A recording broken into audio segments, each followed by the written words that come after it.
Assalamualaikum warahmatullahi wabarakatuh. Perkenalkan kami dari anggota kelompok 5. Hari ini kami akan mempresentasikan hasil dari pembuatan program untuk mata kuliah PWeb 2 yang diampu oleh Pak Bayu. Adapun website yang kami buat kali ini adalah website yang berkaitan dengan toko laundry, yaitu Jumhi Laundry. Untuk lebih jelasnya terkait website yang kami buat akan dijelaskan dan dipresentasikan oleh anggota kelompok kami. Selanjutnya, untuk bagian desain ini akan dijelaskan oleh teman satu tim saya. Kepada Salsa Anindya, saya persilahkan. Baik, terima kasih atas kesempatannya. Di sini saya ingin menampilkan sedikit tentang desain Figma kami. Dimulai dari color palette-nya, mungkin kami ada memilih ini color palette yang kami gunakan dan beberapa teks, button, serta untuk navigasi navigasi atas dalam website yang akan kami gunakan. Dan setelah itu mungkin langsung aja ke tampilan user flow-nya. Nah, untuk user flow dalam website kami itu kami buat dari dua sisi, yakni sisi user sama sisi admin. Kedua-duanya sama-sama dimulai dari login atau pendaftaran akun kalau belum yang punya akun. Mungkin dilihat saja. Oke, sudah.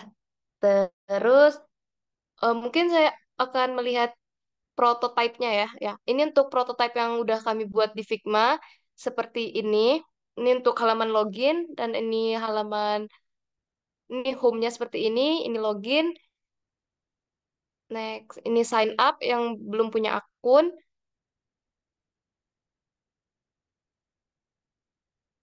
Ya, ini login. Terus ini reset password. Dan ini baru prototype yang kami buat di Figma saja. Mungkin selanjutnya langsung ke codingan untuk indeks. Nah, pada apa front end dari tampilan indeks ini, eh untuk codingan di indeks ini kami menggunakan di sini kami menyematkan link CSS, yaitu link CSS fonts, dan akan bahasa ada PHP native, CSS vanilla, dan juga JavaScript itu untuk mengampilkan alert atau notifikasi doang. Terus di index.php ini juga ada section hero, section layanan, section about us, sama section complaint. Dan juga untuk di index.php ini kami punya satu form, yaitu form layanan komplain yang terdapat di section komplain. Ya, cuman itu aja. Mungkin kita langsung aja ke websitenya. Nah, ini website yang udah kami buat. Ini bukan lagi prototype di Figma, tapi yang beneran udah kami buat. Oke, mungkin segitu aja dari saya. Mungkin bisa dilanjutkan ke rekan saya selanjutnya. Terima kasih.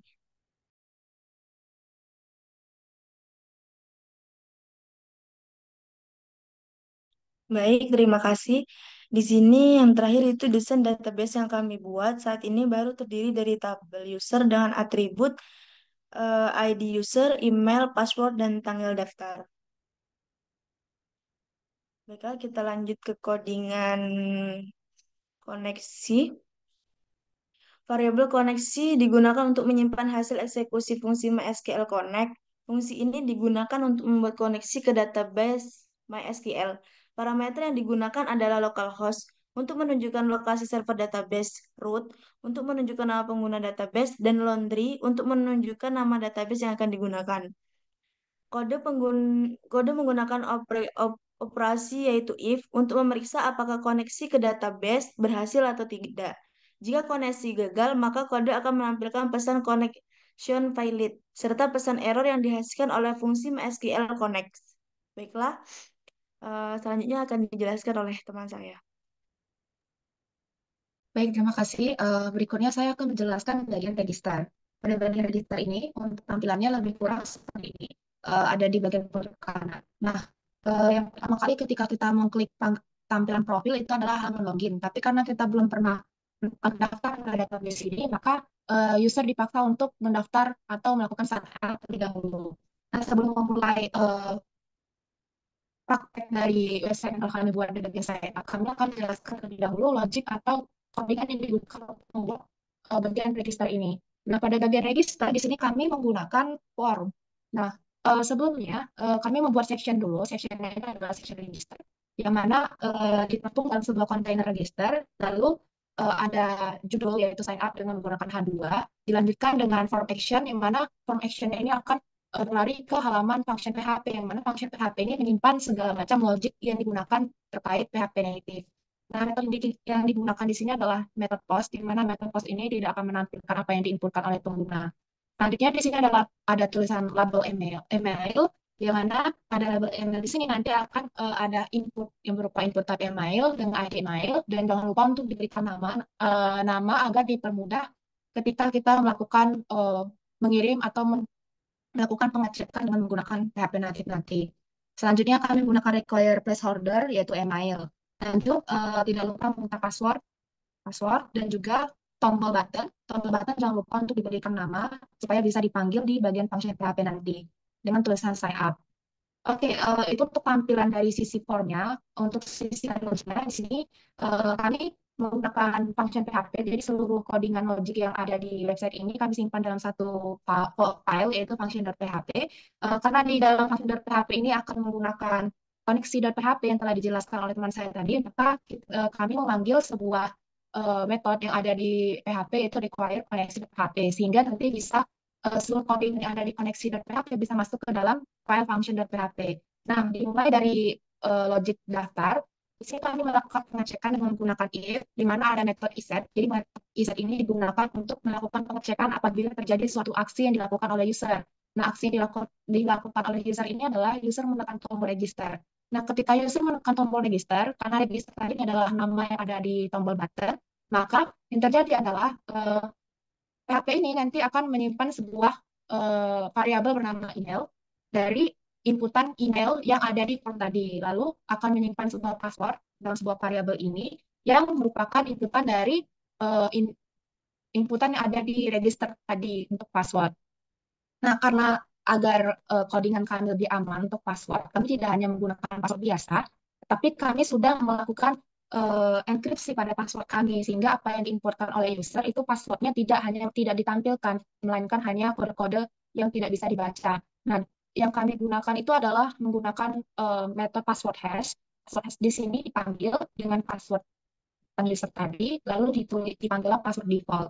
Nah, nanti pada bagian insert to database, di sini kami memanggil MySQL query dengan mengecek koneksinya apakah tersambung. Jika tersambung, maka nanti akan melakukan MySQL, yaitu insert into user pada tabel database email password dengan values variabel tadi adalah email dan e-password. E-password di sini yang sudah dienkripsi. Selanjutnya, jika insertnya berhasil, maka user nanti akan dibawa ke halaman location login.php. Namun, jika gagal menginsert data atau gagal melakukan pendaftaran, maka nanti akan menampilkan alert yang berasal dari JavaScript yang mana akan ditampilkan tulisan registrasi gagal dan user diminta untuk melakukan kembali dan diarahkan ke halaman register.php.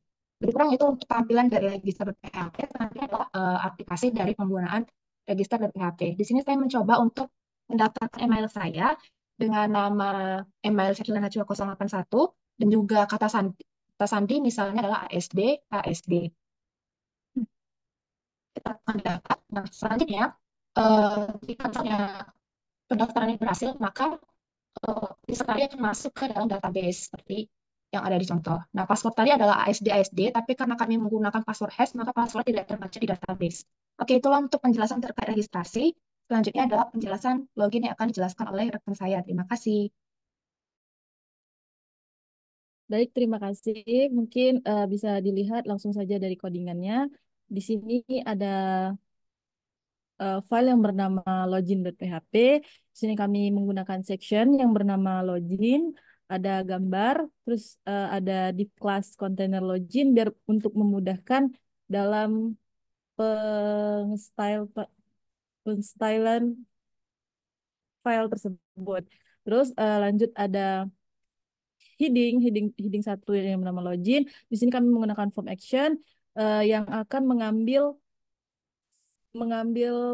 file dari function.php di mana di situ semua fungsi-fungsi kami tertulis di dalam satu file dengan method post. Misalnya ada div class email PW, terus ada inputan email dan password.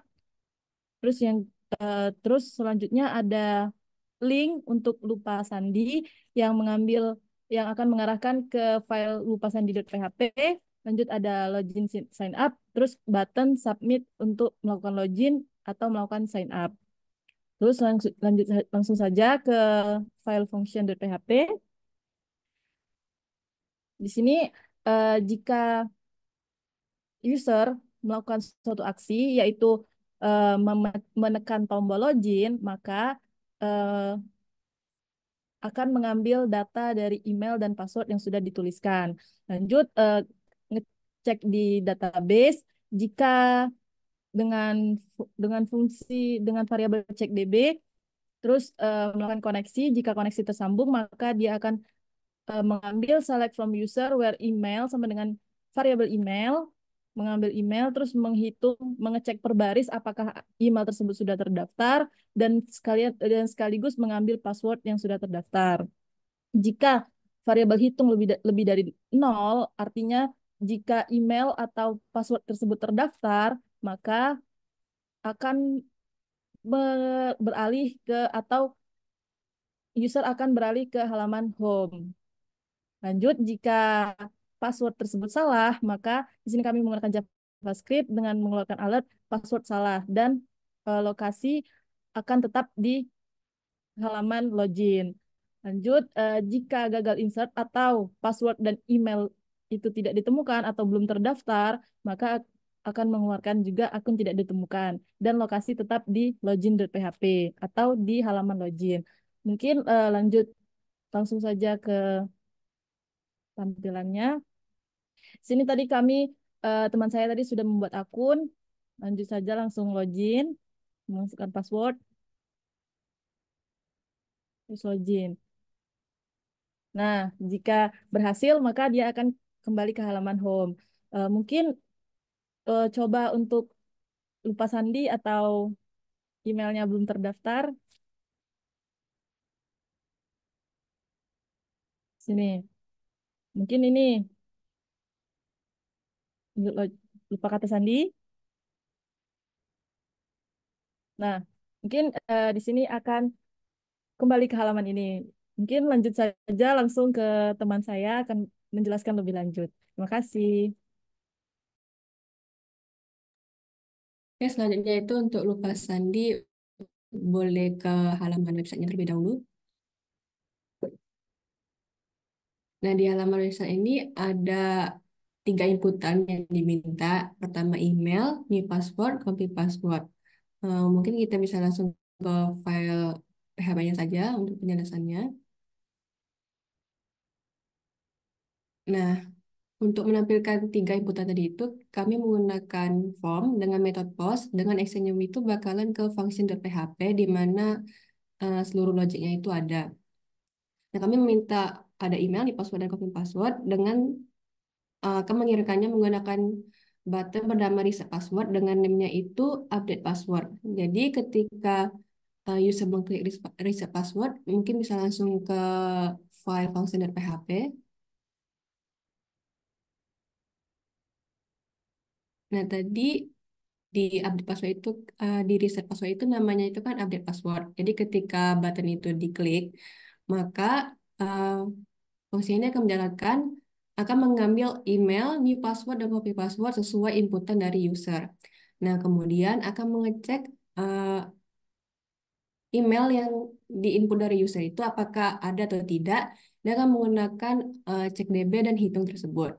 Kemudian fungsi ini akan menjalankan if else. Pertama, jika hitung itu lebih dari 0, maka akan menjalankan if new password sama dengan copy password. Jadi jika user menginputkan new password itu sama dengan copy password, maka yang pertama dilakukan adalah melakukan enkripsi pada password baru yang diinput dari user.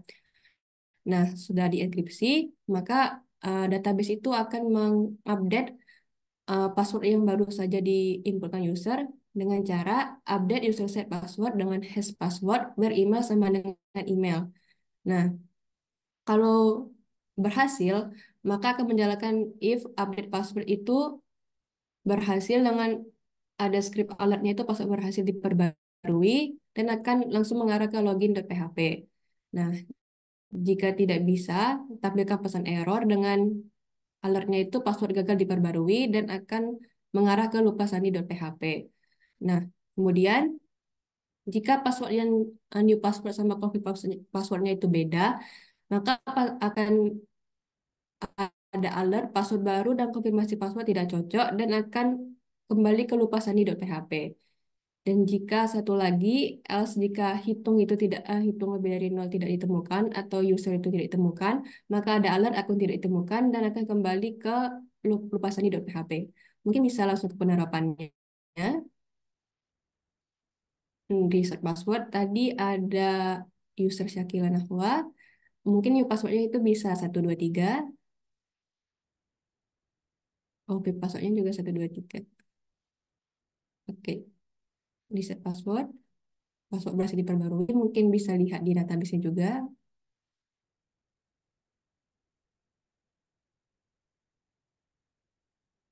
Oke, passwordnya sudah berubah. Mungkin itu saja yang bisa saya sampaikan. Saya kembalikan lagi kepada teman saya. Terima kasih.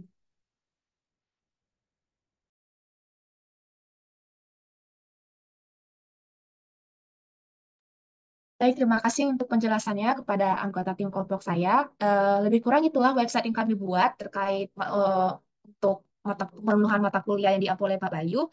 Lebih kurangnya mohon maaf apabila ada salah kata. Selanjutnya kami bakal mengakhiri presentasi dari kelompok kami. Sekian, kami akhiri. Wassalamualaikum warahmatullahi wabarakatuh.